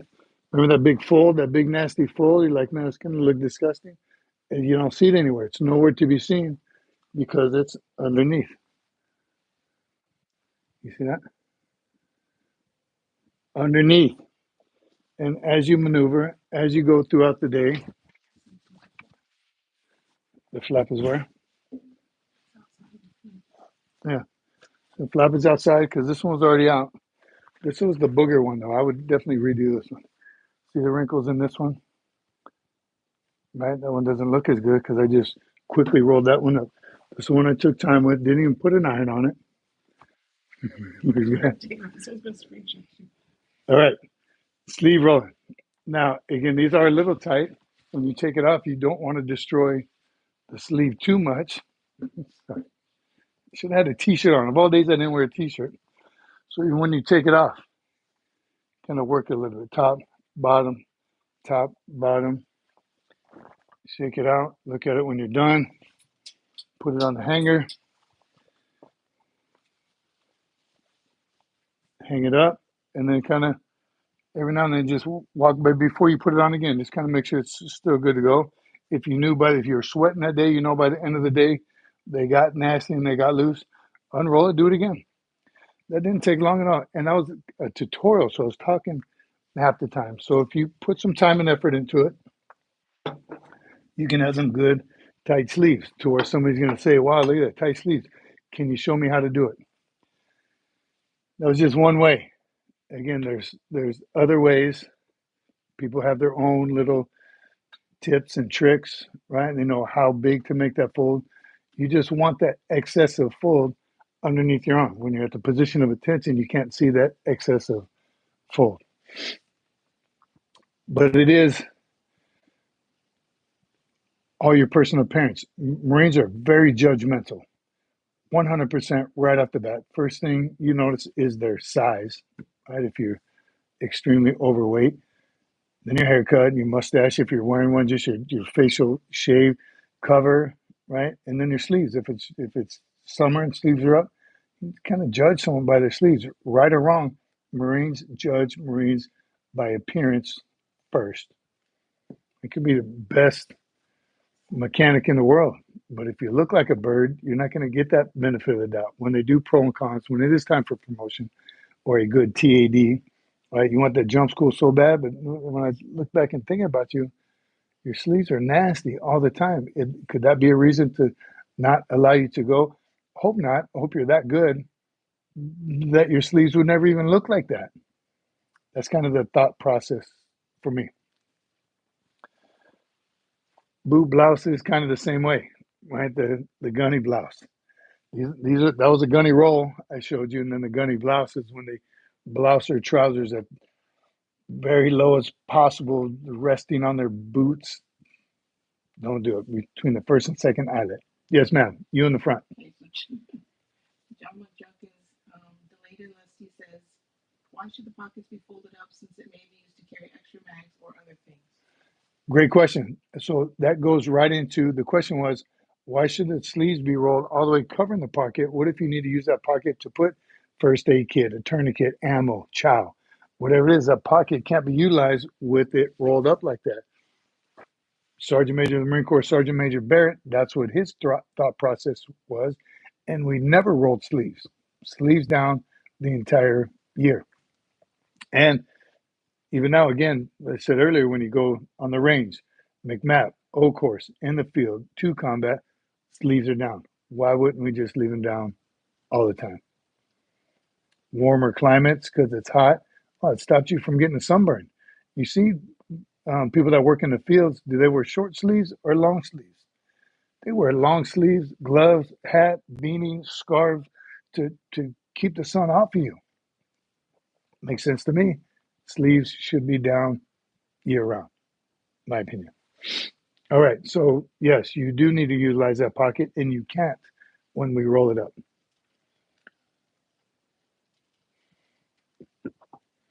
Even when we DD2 Forward Marines are out, we judge everything. Facts. Again, right or wrong or indifferent, it happens. Physical fitness right off the bat. First thing still I look at. Jared, old school Marine Corps, we don't have pockets on our sleeves, right? That's a new thing too with the new uniform. But Marines do like it. That's why I kept tourniquet both of my pockets. Tourniquet, put it in the beginning of the deployment. I hope I never have to get into that pocket. Jared, stop reading after you said old. We know Jared's old. You had the dungarees, Jared. You had the dungarees, right? I mean satines. You and Gomer Pyle. Like and subscribe if you haven't already, and thanks for watching. Says Sophia 314. Thank you, Sophia. Yes, everyone, please double tap right now, like and subscribe. Check out the membership. The names you see in green, our members. $1.99. Get your 30-day membership. Your name changes color. You get a colored star depending on how long you've been a member. And our recent bonus for being a member is the producer sent out free stickers. Oh, she just moved it. The free fist sticker. The members, all they had to do is text a number with your address, and they got a free SFMF in your face sticker, the fist one. My very favorite one. Do I have one anyway? All my swag over here. She moved it so I can do the blouse demo. All right, Adamy, suggestion. Thanks. Oh, that was your suggestion, Guns. Thank you. And Doc told me to do it, so I had to. It Couldn't. wasn't his suggestion. Oh. His suggestion is That was the membership free gift. Members were prompted. I'm gonna say to do a tutorial on something else. A different tutorial. Excuse me. In the McJunkin crew, JRTC cadets want to know if the Marines still wear flak vests. Great question. Yes, we do. Are they still called flak vests, though? They call them something else now, don't they, Guns? Flak jacket when I first came in, then it became a flak vest. I think is when we started putting it over your head. It was more like a vest. I don't know when they changed the name, but it's a flak vest with sappy plates, those Kevlar plates that you drop in the pocket, front and back and the sides. But yes, it is still part of the kit. I'd like to think everyone has them. They train with them. You go on hikes with them. You learn how to run with them because it is different. But they are way more comfortable than the old jacket kind flak vest with the Velcro in the front. Used to always get torn up. Those weren't. The shoulder pads would be flopping. The buttons would break. So the new ones are definitely a whole lot better. But yes, we do still wear them. Carl, did you put the large fist on your truck yet? Yes, I did. You need to get that video out. We did. Check on the sound. Remember the wind? Yeah, it was real windy. So yes, Carl, we did. She finally, like it was my birthday or something. I've been asking for it forever, but she did. She made the big fist. It's on the back of my camper shell. Looks good. It's a white truck with blacked out windows and a white sticker. So it looks good. We did we recorded it, but it was so windy that day, and I just couldn't wait. I got impatient. I said, let's do it anyway. So she's trying to work with the sound. She'll get it out. She'll get it out to the members first, and then she'll put it out to the community. But I love it. Absolutely love it. And now I go slow purposely. So all kinds of cars got to get up behind me, and then they go around. That's just another car that can see behind me. Yes, I'm that guy. Mob, still 300 pounds. Mob, Lanky Toast has a villager question. Lake Coquettes? Lanky. Oh, Lanky. Lanky Toast, deploying to. Any advice? Yes, lanky. Physically fit, mentally tough. You're those two easy checks right off the bat. Communicate with your family. I don't know where you're going, what you're doing, what branch of service you're in, but communicate with all of them now. Let them know that you'll write when you can. Don't promise I'll have an email and I'll be able to do this. You know, I don't know what your MOS is all going to depend, but let them know, be patient the first month at least, that you'll write absolutely whenever you have the opportunity, because the mission comes first. So concentrate on your mission. Think about that. Make sure that you're, again, married or single, a lot of variables, but make sure you have a power of attorney for your wife if you're married, for your spouse, or one on standby for a family member if you need. Your will is up to date, car registration, um, rent for the next couple months. If you're in an apartment, let the landlord know. If you have a part-time job, just kind of communicate that with them. You don't have to tell them where you're going, when you're leaving, when you're coming back, but you can tell them the basics so you don't have to worry about a thing back home while you are deployed, and you can concentrate 100% on that deployment. There's just as many accidental peacetime injuries as there are combat. So you don't have to worry, want to worry, have to, you don't want to have to worry about things back home. Crap, I just got a letter, my rent's due, they're going to kick me out. I'm not even there. So take care of that stuff prior to going. Let everybody know. Good question, though. Yeah, that's awesome. Coming time trying to stick where we always are, and be willing to change. We cannot help you. Period. Oh, we gotta. Yeah. Mob. We're all talking to Mob right now. Yes, about something more important.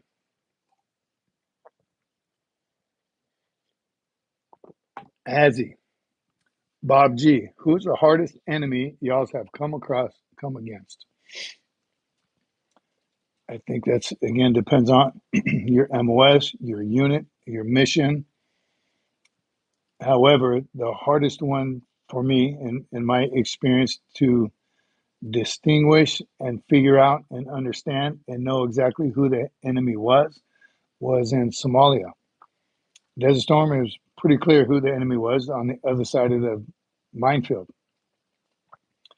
Iraq and Afghanistan, again, a little different because they'd be selling meat in the meat market one day and handing you bread. And then later on that night, they'd be shooting at you and throwing IEDs at you. So that was difficult as well, but you kind of figured it out quickly. The enemy is whoever's trying to kill you. So it's their wardrobe. The only thing that distinguished them, depending on their wardrobe, was if they had an AK-47 or not. So that was all that was difficult. Somalia was different, and I have still said this all these years, is because there wasn't just one enemy. There was militias and fascists and different organizations of Somalis that had a different. They were fighting each other. So it wasn't us against the Somalis. It was us against this Somali group with this leader, and they have a different leader, and they have a different leader. They're fighting each other, but if we get in the way, they're going to fight us too. And then we're also trying to help the government, right? The local military and police, and trying to train them, and we just couldn't distinguish enemy from foe at all. It became very, very dangerous in a short period of time. So um, tactically and physically, I don't know which one I would say was the hardest. That storm was tough just because everything was new to all of us, to include our leaders. So a lot of learning went on in those 7, 8 months, 9 months, however long I was there. But as far as accuracy and toughness and hardcore, and I think they're all about the same.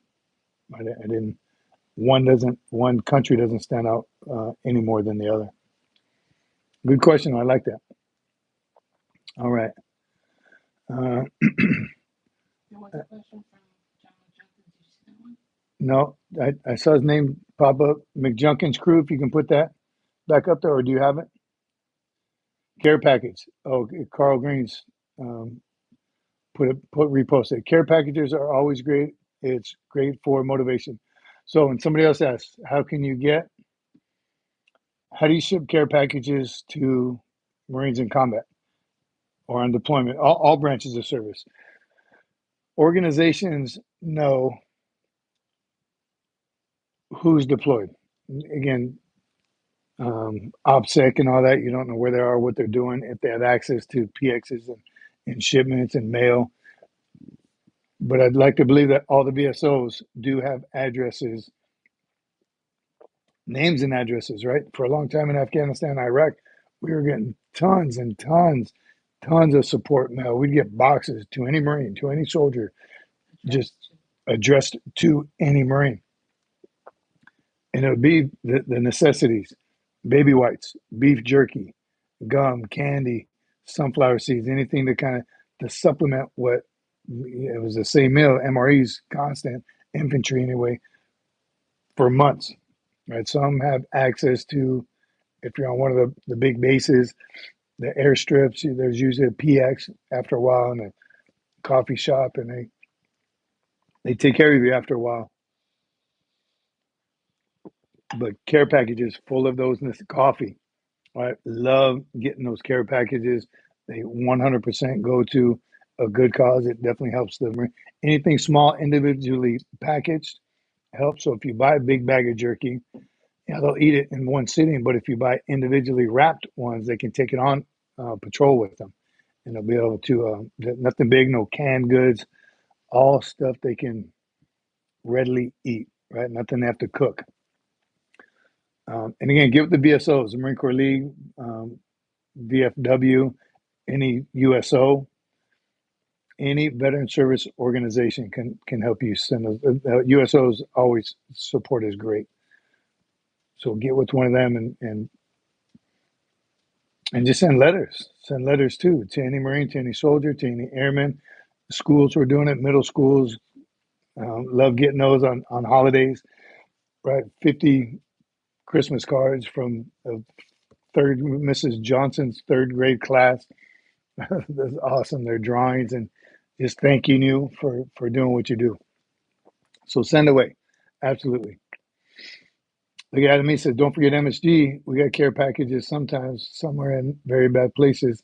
So it really helps. MSG, they're not always in the beautiful France or even mainland statesides. They're not always in those. They have a hardship duty too in countries that you've never heard of, and they don't have access to all the good stuff. So very good, Jared. That was Gunny. Who said that? Awesome. Don't forget about the MSG Marines as well. All right. We still talking to him? God calls you out of sin. Yes. All right.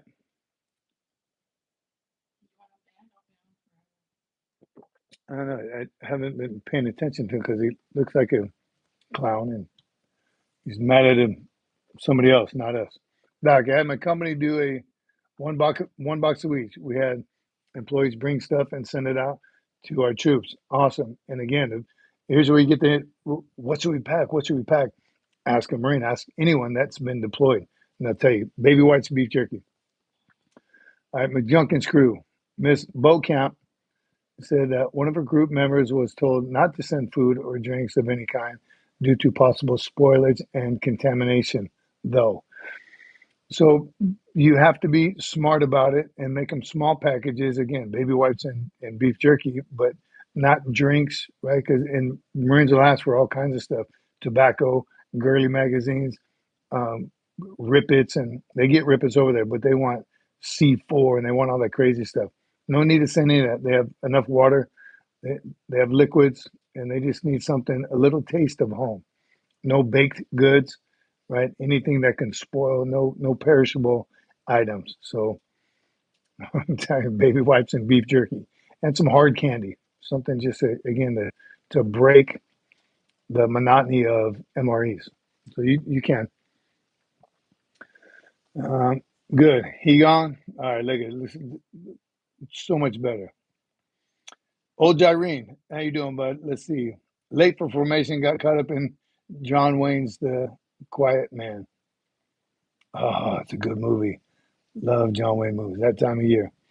If you don't know, you're wrong. You need to correct yourself. Get some old Jyrene. Like those old black and white. That one's a black and white one too, right? John Wayne, The Quiet Man. Wayne's a Quiet Man.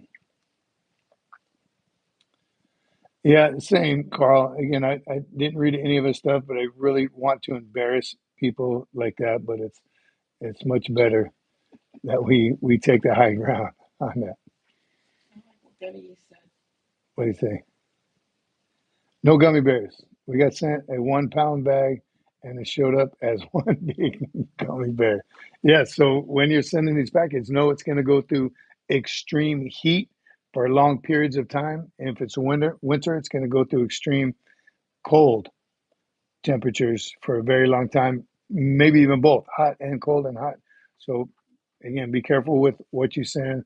Be smart about it. For Easter, don't send no hard-boiled eggs to, to your loved one in a faraway place. Be smart about it. Hard candy, baby wipes, and beef jerky. You can't go wrong. Tell the story about the Shuckleberry Cool. The Sharkleberry. The teams back home, and someone says, "Oh, thank you so much." And don't take it. Yeah. So good. There's a good um, ending to that. This was Desert Storm. Packages didn't start arriving until about 3 or 4 months, right? 3 months at least, because this was all new to the world. The entire Marine Corps just about was deployed. There's before technology, there was no email, nothing. I told you before, my first conversation back home was on a big radio. I don't know what it's called, in the comm tent, big handheld radio, and we had to do the over. We're talking over each other, and so that's how communication was. So mail was just as slow, right? We didn't start getting packages for a long time. But then when we did, it was good, right? All kinds of food. My dad would send me hard salami and cheese is old anyway. So we had some good feasts over there on like around the holiday season. Well, it's one guy's wife, great dude, great. He was our platoon sergeant, great family. We knew their family pretty well. His wife sent some Kool-Aid. Right, it's another good thing to send something to supplement. Now there's Kool-Aid and MREs, and but again, just to supplement it, a little taste of home. He had small kids, so she sent some Sharkleberry Kool-Aid packets, and those ones with sugar on it already in it also. Yeah, this is before Gatorade and Powerade and Rip It and Red Bulls and all that crap. This was 1991. So the best thing we had was water, big bottles, and we just put coffee, creamer, and sugar. That's what everyone drank over there, just to break the monotony of water. So at one point, she sent a whole box of Sharkleberry Kool-Aid. And it was good. It was sweet. And in a letter, she asked it, did everybody like the Sharkleberry Kool-Aid?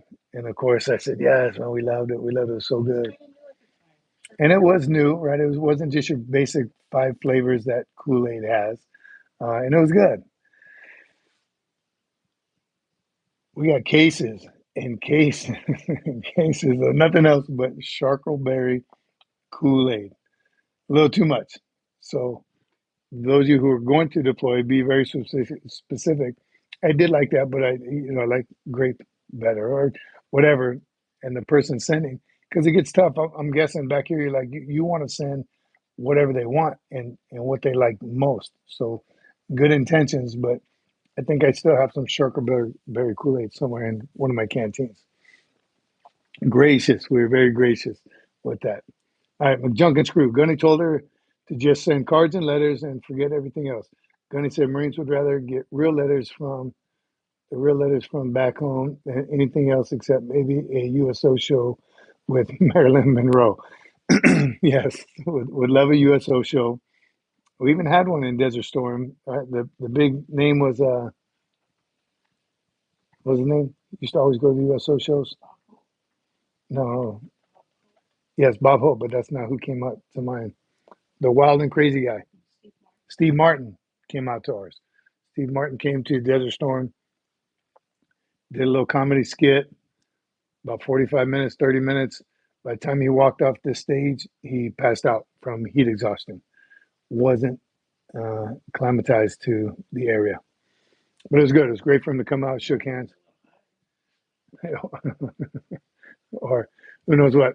But again, yes, letters from home are absolutely amazing, especially for the Marines who don't have people writing from home.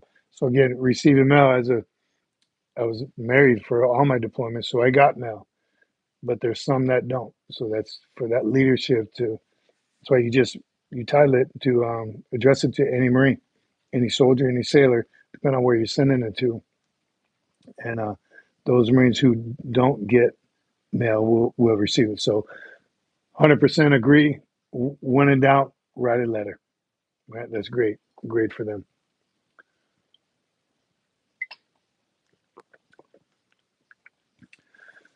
Toby Keith, I'm sure he has gone out to deployments, some battlegrounds. He's the kind of guy that would. One time when we're in again infantry, you're kind of out far away from everybody. You're not going to get a whole lot of visitors out on the front lines, but we did have football players, football coaches. At one time, what was the Vikings head coach name at the time? Do you remember? His son was in our unit, and the NFL coaches were making a visit, and it was about 3 hours to the main base that we had to go to. But they radioed out to us. They offered it to everybody. Hey, you got a couple Marines that are ready for a break. They earned a break to hang out with some NFL coaches. I was like, that's cool. Let me find the NCO of the quarter and some motivators or just a Marine that needs a break. Here's the bad thing is, although it was a break and you get to go to the big chow hall and even take a shower, probably in a real shower, it's like a 3 hour drive. But we had Marines that still want to do it. Childress. We had Lance Corporal Childress in the company, in the battalion, and his dad was one of the coaches coming out. I mean, he went, great story behind all of it. And they brought us some gear. We had Vikings pullover, no jerseys, but a whole bunch of footballs, Viking actual NFL team footballs, a bunch of like training shirts, like the long sleeve, dry fit Vikings. It's very cool. Very cool of them to do that, show their support, and I'm sure a lot of people do. Those are the two biggest ones I can remember in all my deployments. Yeah, I'm not sure, but they do make it out there.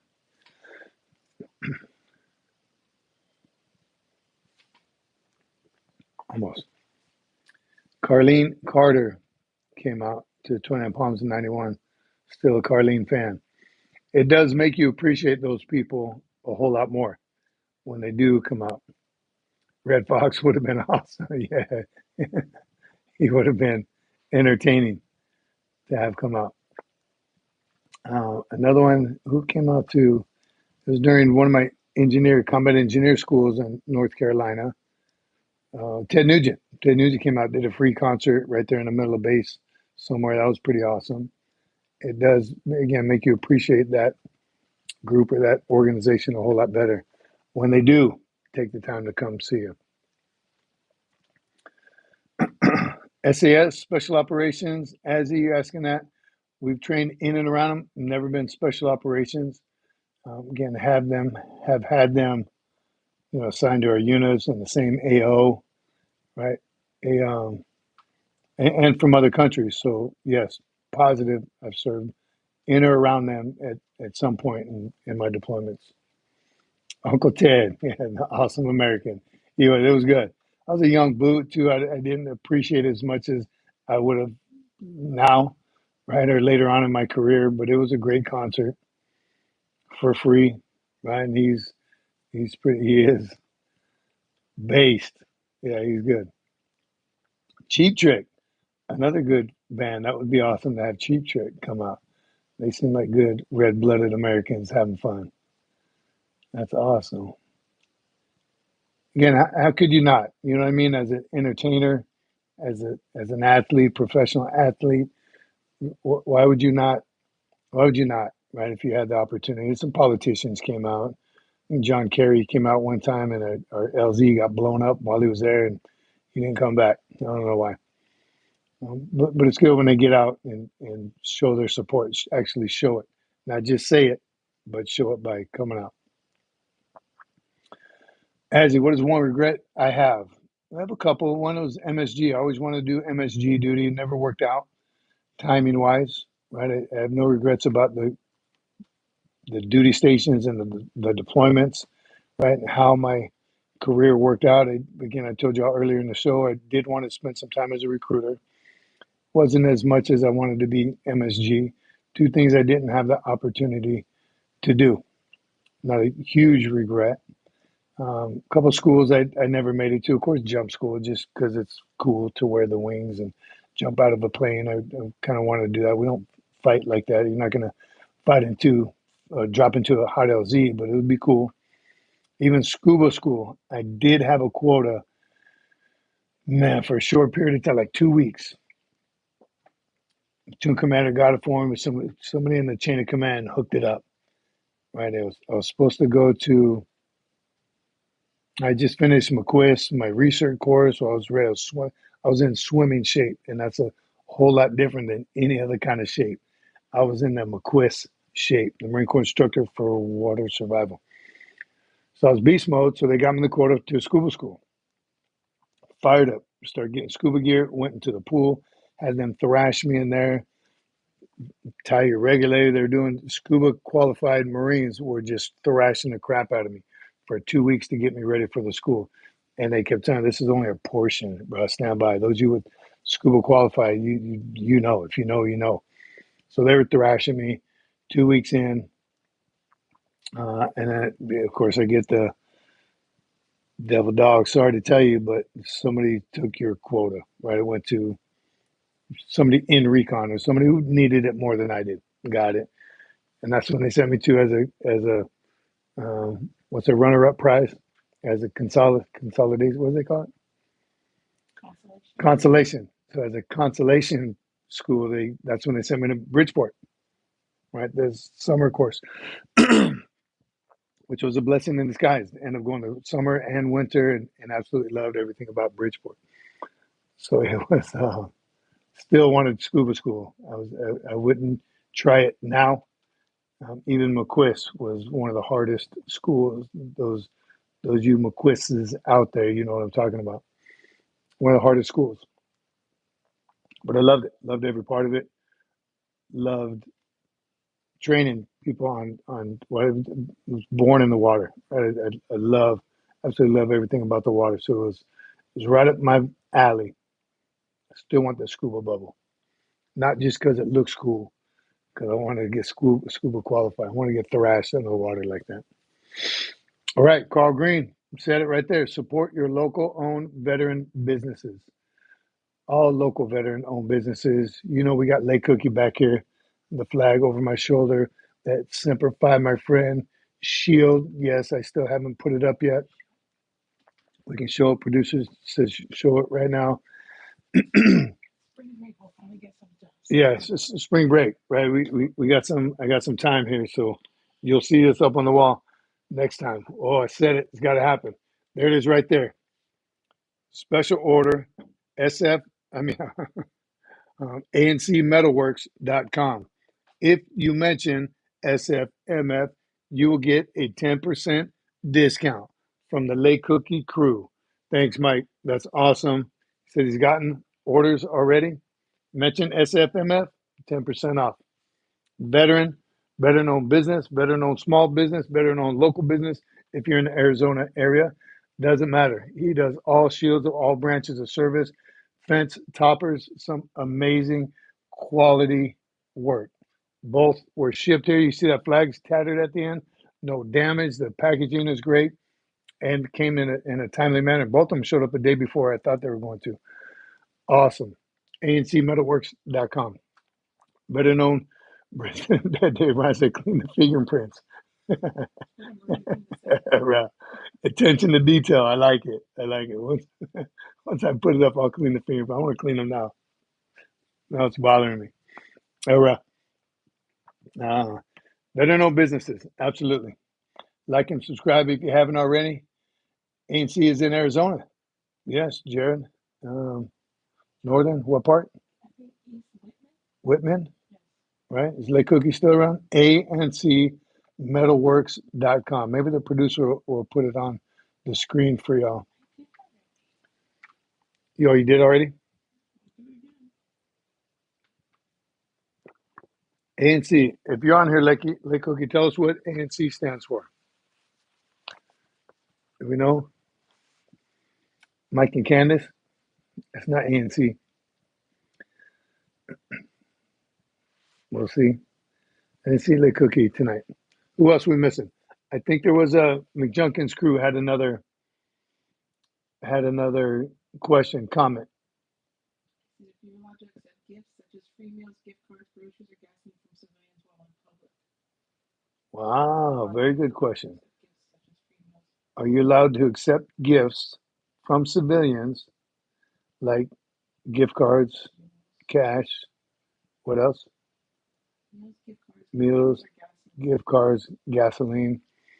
So I know in a unit, like when you do something great, and some of the Marines or establishments, or they like to present you with something. There's a dollar amount limit to that. Even when on going away presents, if you want to give your battalion commander a going away plaque, I think there's a monetary limit to it, $500 for some reason. It sounds, maybe it was back then. I don't know. I think that's boy fire. Yeah, I'm not sure, but there's a price limit to it where you cannot accept gifts over a certain amount of money for obvious reasons, right? You don't want, well, as much as you want someone to buy you a Lamborghini, just not good optics, right? Because there's something that's when the CIA start looking into you if you all of a sudden driving a Lamborghini. So there's a price to it, but absolutely, can you buy a Marine? And you know he's a Marine, and you see him and his wife eating, pick up their tab. You absolutely can. Hit up the ethics officer in your unit. There you go. This is Gunny East. So if you do want to get, and I guarantee you, some of the going away gifts that I've received have been pretty expensive. One was a surfboard, right? That I know how much surfboards cost, and this was custom made. Have my name in it, size, the fin is. I'm telling you, this is a beautiful, beautiful surfboard that I know went over the price. So does it happen? But it's all for good intentions. But hit up the ethics officer in your unit.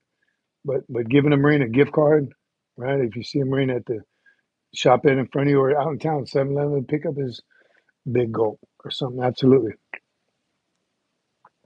Used to be $20. Dang, David. $20 can't buy you nothing nowadays. But I think it might be specific to a going away gift up to 500 or something. Ethics officer lead you down the right path. Don't violate it. And I think people that do go over that limit, again, for all the right intentions. I remember we made our chief warrant officer, P-Dub. He was our company commander. My first company commander was a first sergeant, a chief warrant officer 3.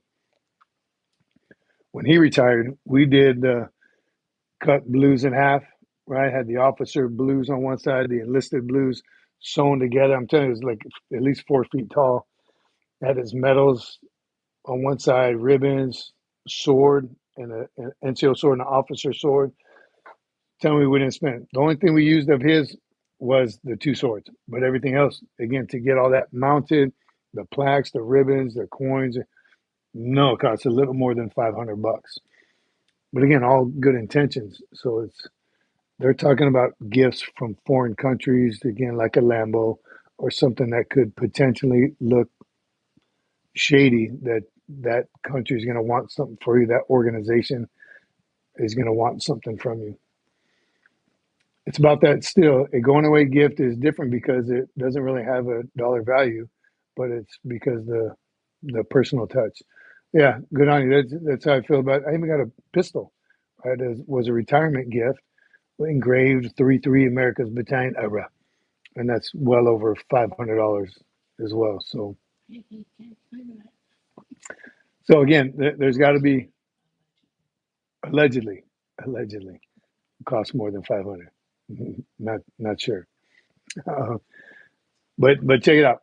Again, don't inadvertently get yourself into trouble because you're trying to do the right thing. McJunkin's crew. All right. One of the young Marines asked if it violated customs for his mom to give him a hug and a kiss in front of his squad after earning a promotion. Mom needs to do burpees right now. Don't you dare. No, absolutely. It is 100% appropriate. I know in boot camp, you can't walk and hold your girlfriend's hand while you're on visitor Sunday and you can't push a stroller. Yes, this is where common sense prevails. A promote, especially something like a promotion, an award, receiving an award in front of your whole company. Yes, mom comes up there, gives you a big kiss and a hug. And if you get promoted, she punches you in the shoulder just like everyone else. Mom can do that. Wife, same thing, spouse, whatever the situation is, that time it is 100% appropriate. Congratulate your Marine, right? And as he or she should you, because you had something to do with that promotion, that award, that ceremony. So yes, great question, but it is. And you see it out there as many promotions as I've done and I've been to. You see the wife or the mom hesitating, right? Can I, and a good sergeant major or commander was like, give him a hug, give him a kiss, absolutely. Pose for the camera. It's a moment in life that you'll never do again, right? Maybe awards if you get like 5 NAMs like some of these guys do, but a promotion, especially once in a lifetime thing that you definitely want documented and do how you want to do it, right? Reenlistment's the same. Do it how you want to do it. All right, old Jareen says, does bourbon and water count as hydrating? Just curious.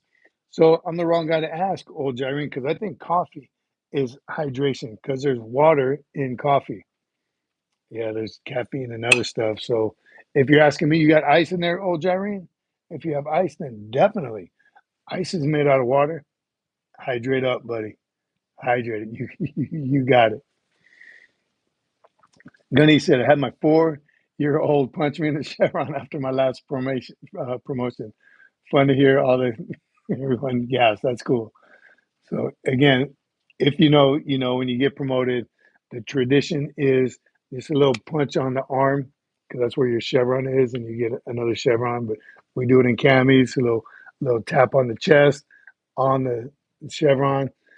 Great tradition. Welcome to the club, kind of thing. Welcome to the Lance Corporal, the NCO community.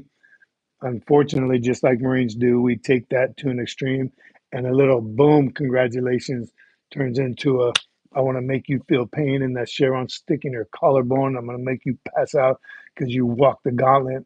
We took it too far, it became hazing. So, little punch, little jab and arm, boom, welcome to the ranks.